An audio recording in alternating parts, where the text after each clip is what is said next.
bienvenue dans le podcast Ohana Triathlon. Je suis Hermano et je serai votre hôte sur ce podcast.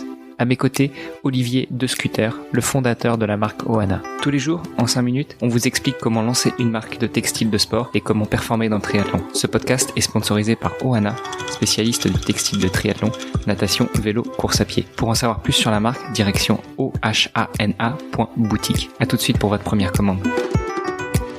Salut les sportifs, c'est Hermano et vous êtes sur l'épisode du mercredi 17 février du podcast Ohana. J'espère que tout le monde se porte bien. À mes côtés, j'ai toujours Olivier De Scuter. Salut Olivier. Hello Hermano. Et notre invité de la semaine, à savoir Francky Batelier. Salut Francky. Salut les garçons, content de vous retrouver. Pareillement. Francky, hier, on est rapidement revenu sur la différence entre le triathlon de route et le triathlon Xterra. Donc pour rappeler, toi tu as performé aussi bien sur l'un que sur l'autre. Dans la version triathlon de route, tu étais beaucoup plus sur des versions rapides, explosifs, donc courte distance, voire plus rapide, notamment sur le Grand Prix de triathlon, il me semble qu'il y avait des épreuves qui étaient plus courtes encore que le distance olympique. Ouais, exactement, et il y avait aussi des épreuves sprint, c'était 750 mètres de natation, 20 km de vélo, 5 km à pied, donc une épreuve qui se faisait en 50 minutes environ sur les épreuves internationales.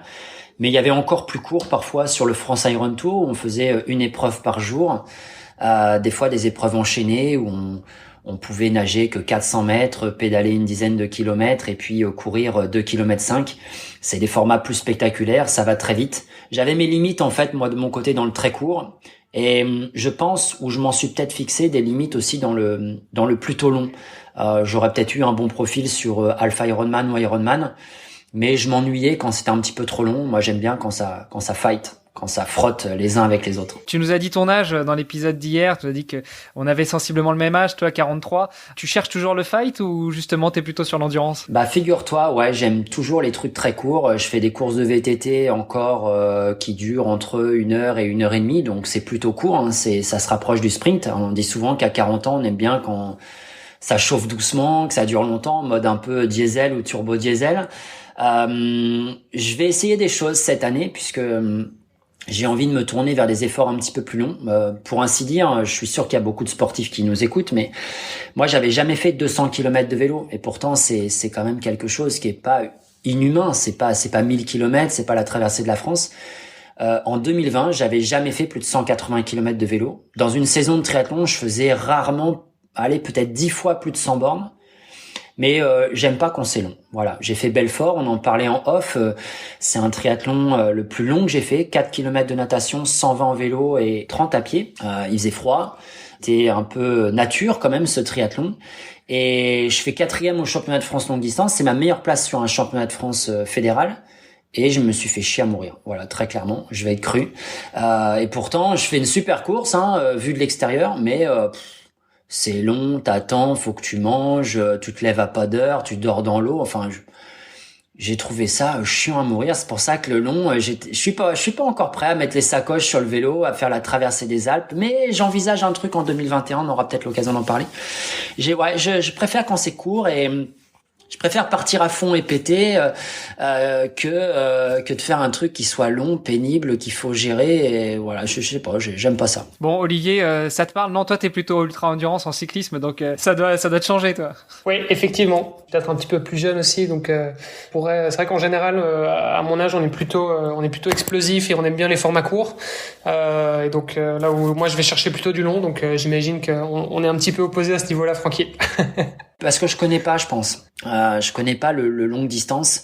Et je vous dis, les fameux 200 km, il y a un copain qui m'a embarqué là-dedans sur un défi en Suisse normande. Donc, c'était 200 km, 4000 mètres de dénivelé. Donc, un truc assez sympa. On a fait quasiment 30 km/h de moyenne. Donc, on a un petit peu tartiné.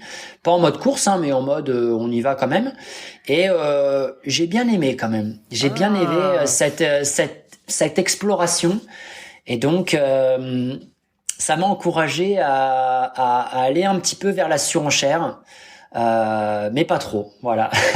Mais pas trop.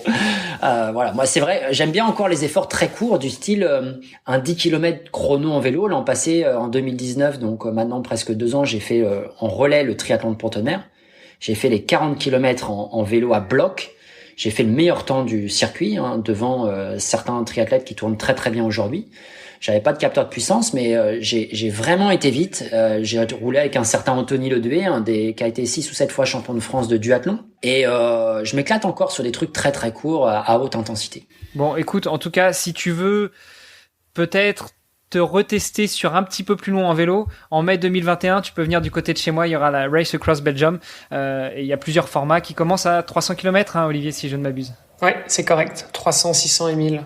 Bon, le 1000, on a compris, c'était peut-être pas forcément pour toi parce que tu vas te faire chier, mais sur le 300, écoute, si ça t'amuse, viens nous faire un petit coucou. Je sais pas si 1000, ça a grand intérêt, mais ça me paraît tellement un truc de dingue. Je sais pas. Non, c'est 300 déjà.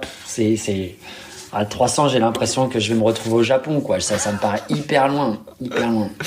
Ouais, pour revenir un petit peu sur toi, justement, au niveau du Xterra, donc est-ce que tu peux nous rappeler les différences entre le triathlon de route et le Xterra, et puis peut-être quelles sont les différentes distances, parce que tu nous as parlé de la distance sur laquelle toi tu concourais, mais est-ce qu'il y a plusieurs formats de distance? En Xterra, je crois pas. Il y a quelques épreuves. J'avais entendu parler d'une épreuve en Espagne qui était format Ironman, mais Xterra, en fait, c'était pas le label Xterra, mais c'était vraiment un triathlon nature longue distance. Il y a eu le Graveman, je crois, dans les Alpes, qui était assez long, hein. Certains mettaient 10 heures d'effort. Il y avait beaucoup de D+. De toute façon, on voit qu'il y a une vraie surenchère vers le longue distance, hein. Voilà, les 1000 km, ça n'existait pas avant. Avant, t'étais marathonien il y a 20 ans, t'étais un extraterrestre. Maintenant, tu commences la course à pied quand tu fais du marathon, quoi. Tu commences à faire des footings. Donc c'est vrai qu'il y a une course à la surenchère vers la distance. En fait, le triathlon sur route et le Xterra, c'est à peu près les mêmes distances. Enfin, je vais parler du distance olympique, donc 1500, 40 et 10, à peu de choses près que le Xterra, c'est en milieu naturel. On évite le bitume, même s'il peut y en avoir un petit peu. Par contre, la proportion du VTT, du vélo, est plus importante en Xterra, parce que autant sur route, tu vas mettre 1 heure pour faire les 40 km, grosso modo, tu vas mettre quasiment 2 heures sur Xterra. Parce que 40 km de VTT, c'est un petit peu plus long quand même, quand il y a 1200 mètres ou 1500 mètres de dénivelé, comme celui en France, le Xterra France. Et je crois qu'il y en a un aussi en Belgique à Namur. Donc c'est vrai que moi qui avais un atout, un vrai point fort en vélo, sur 1 heure, tu fais un petit peu moins d'écart que sur 2 heures de VTT, où en plus j'ai toujours eu, peut-être parce que j'ai passé beaucoup de temps pendant mon enfance sur un vélo à sauter les trottoirs en centre-ville, j'ai un bon coup de guidon en VTT. Donc j'ai vu des gars très très forts, hein, des cadors de l'Ironman ou sur route, hein, des mecs qui envoient des 300 watts pendant tout un Ironman, être vraiment des tanches, hein, excusez-moi du terme, c'est pour ça que je cite pas de nom, mais des tanches en VTT, parce qu'ils avaient des watts, mais sans adhérence, la puissance n'est rien. Donc là vraiment, moi je faisais vraiment la différence. Voilà, mon point fort, parce qu'en Xterra ça court moins vite. Bon, il suffit de savoir un petit peu techniquement parlant, mais bon, les trails c'est pas non plus sur des arêtes entre 2 ravins à 3000 mètres d'altitude, hein, ça reste de la course à pied nature soft.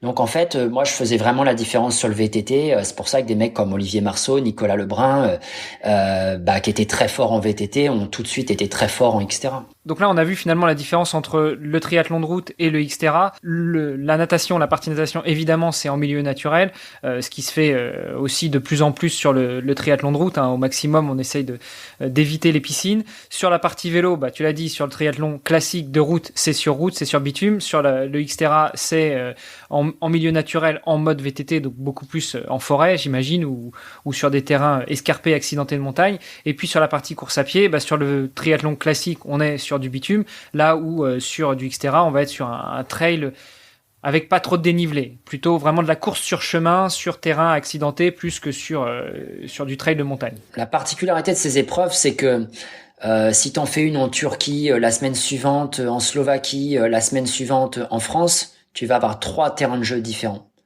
Alors qu'en triathlon sur route, que tu fasses celui de Genève, celui de Perpignan, de Paris, de Dunkerque, grosso modo, avec le format fédéral, c'est 2 tours de 750 mètres en natation avec une sortie à l'australienne. C'est toujours pareil, c'est toujours les mêmes mecs devant. En vélo, c'est toujours 8 tours de 5 km, généralement tout plat. Et en course à pied, c'est 4 tours de 2,5 km, généralement en aller-retour pour le spectacle, tout plat. Donc en fait, le mec, il est bon à Perpignan, il est bon en Belgique, il est bon au Japon, à part l'acclimatation, la température et tout ça. Donc, alors que le Xterra, t'as des parcours avec plus de technique, avec une dominante plus de VTT, avec des parcours en sous-bois comme en Autriche, du côté de Klagenfurt, je crois, il y avait beaucoup de racines, beaucoup d'humidité, très glissant. Et puis des fois, c'est très rocailleux. Le VTT n'est parfois pas le même. Des fois, il faut un semi-rigide, des fois, il faut un tout suspendu, des fois, il faut des pneus avec un bon ballon, et puis des fois, il faut des pneus fins, des gros crampons pour le mordant dans le lagadou. Donc c'est ça qui est bien, c'est que chaque épreuve est vraiment différente. Et sur la régularité de l'année, faut avoir été bon dans des conditions peut-être sablonneuses, dans des conditions rocailleuses, dans de l'agadou. Alors que sur route, si t'as le bon profil nageur-coureur, finalement, t'es bon partout. Et puis le mec qui est bon en vélo, il s'exprime jamais, sauf des triathlons comme Embrun, où moi je m'étais régalé à avoir fait mes meilleurs résultats en triathlon sur route. Je pense qu'on a fait un bon tour d'horizon là sur le triathlon, sur le Xterra et un peu sur Francky. Je vous propose de revenir demain dans un nouvel épisode où cette fois-ci on va peut-être regarder un peu plus en détail l'équipement et puis ta carrière à toi, Francky. Ça me va. Nickel. Alors à demain. Ce podcast est sponsorisé par Ohana. Pour en savoir plus sur les textiles et les valeurs de la marque, rendez-vous sur ohana.boutique. ohana.boutique. À tout de suite pour votre première commande.